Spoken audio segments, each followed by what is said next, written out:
Hello friends, welcome to கலைஸ் kitchen. நம்ம இன்றைக்கி பன்னீர் சுக்கா எப்படி செய்கிறதுன்னு பார்க்க போகிறோம். இது ஒரு டிஃப்ரெண்ட்டான சப்பாத்திக்கு உண்டான சைட் டிஷ். ஓகே, நம்ம இப்போ இதுக்கு தேவையான பொருட்கள் பார்க்கலாம். பன்னீர் 200 கிராம், வெங்காயம் 3, தக்காளி 3, இஞ்சி பூண்டு விழுது 2 டீஸ்பூன், மிளகாய்த்தூள் 2 டேபிள் ஸ்பூன், மஞ்சள் தூள் 1/2 டீஸ்பூன், உப்பு தேவையான அளவு. இது ஹோம்மேட் கரம் மசாலா. நான் இதோட ரெசிப்பியும் அடுத்ததாக போடுறேன். உங்களுக்கு தேவையான அளவு எண்ணெய். இதில் இந்த மிளகாத்தூள் உப்பு அவங்கவுங்களுக்கு எவ்வளோ தேவையோ அந்த அளவுக்கு போட்டுக்கோங்க. நம்ம எடுத்து வச்ச அந்த வெங்காயம் தக்காளி எல்லாம் மிக்சியில் போட்டு அரைச்சி வச்சுருக்கேன். இப்போ நம்ம அடுப்பை பற்ற வச்சு ஸ்டார்ட் பண்ணலாம். இப்போ நம்ம இதில் ஒரு 3 டேபிள் ஸ்பூன் எண்ணெய் ஊற்றிக்கலாம். ஊற்றிட்டு இந்த கரம் மசாலா ரொம்ப போட வேணாம் ஃப்ரெண்ட்ஸ், சும்மா ஒரே ஒரு சிட்டிகை போட்டால் போதும். அடுத்ததாக நம்ம இந்த இஞ்சி பூண்டு பேஸ்ட்டையும் போட்டு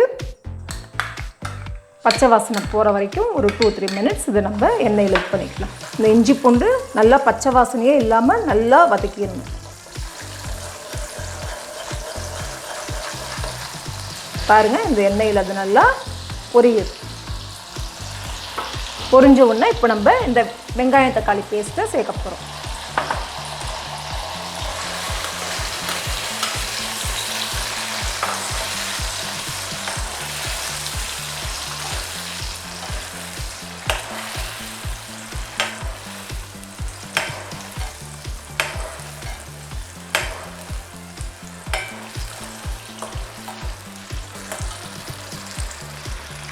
இது நல்லா 15 மினிட்ஸ் வதங்கணும். நம்ம அடுத்ததாக இதில் உப்பு மஞ்சத்தூள் எல்லாம் சேர்த்துக்கலாம்.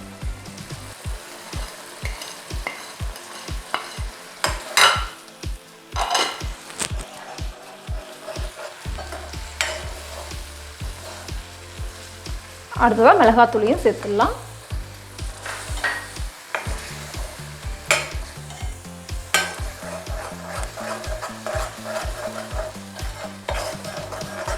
சேர்த்து இப்போ நம்ம எல்லா பொருளையும் சேர்த்துட்டோம். இது ஒரு 10 மினிட்ஸ் வதங்கட்டும் ஃப்ரெண்ட்ஸ். நம்ம திறந்து பார்க்கலாம் பச்சை வாசம் போயிடுச்சா அப்படின்னு சொல்லிட்டு பார்த்துட்டு அப்படி தேவைப்பட்டால் நம்ம இன்னும் ஒரு 2-3 நிமிஷம் எக்ஸ்ட்ரா வச்சுக்கலாம். இப்போதைக்கு நம்ம இதை மூடி வச்சுக்கலாம். நம்ம நடுவில் ஒரு தடவை கிளறி விட்டுக்கலாம்.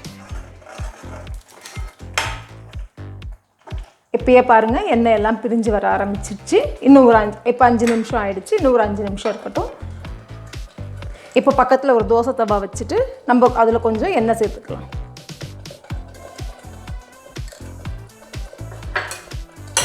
சேர்த்துட்டு நம்ம இந்த கட் பண்ணி வச்ச பன்னீரை இதில் ஆட் பண்ணிக்கலாம்.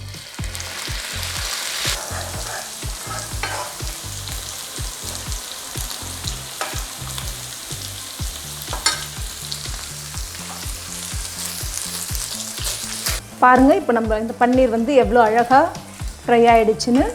எண்ணெயில் போட்டு பொரிக்கணுன்ற அவசியமே இல்லை.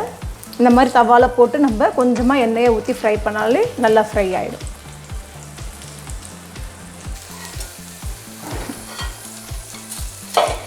இப்போ நம்ம இந்த பன்னீரை மசாலாவோட சேர்த்துக்கலாம்.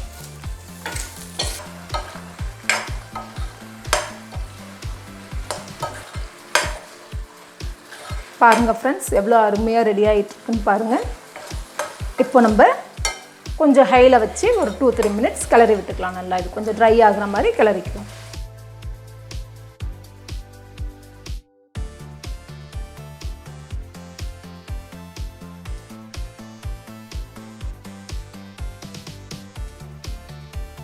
நல்லா பச்சை வாசனை போகிற அளவுக்கு நல்லா வதக்கிடுங்க.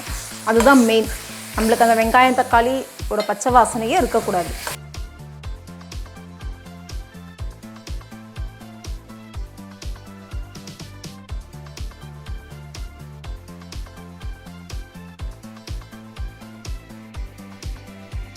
இப்போ நம்ம டிஷ் அருமையாக ரெடி ஆயிடுச்சு ஃப்ரெண்ட்ஸ். இந்த பன்னீர் சுக்கா ஒரு ரொம்ப வித்தியாசமான டிஷ், ரொம்ப டேஸ்ட்டாக இருக்கும் ஃப்ரெண்ட்ஸ். இந்த பன்னீர் சுக்கா உங்களுக்கு பிடிச்சிருந்ததுன்னா கமெண்ட் செக்ஷனில் உங்களோட வியூஸை ஷேர் பண்ணுங்கள். இந்த வீடியோவை லைக் பண்ணுங்கள், ஷேர் பண்ணுங்கள், என்னோடய சேனலை சப்ஸ்கிரைப் பண்ணுங்கள். மீண்டும் ஒரு வித்தியாசமான ரெசிபியோடு உங்களை நான் சந்திக்கிறேன்.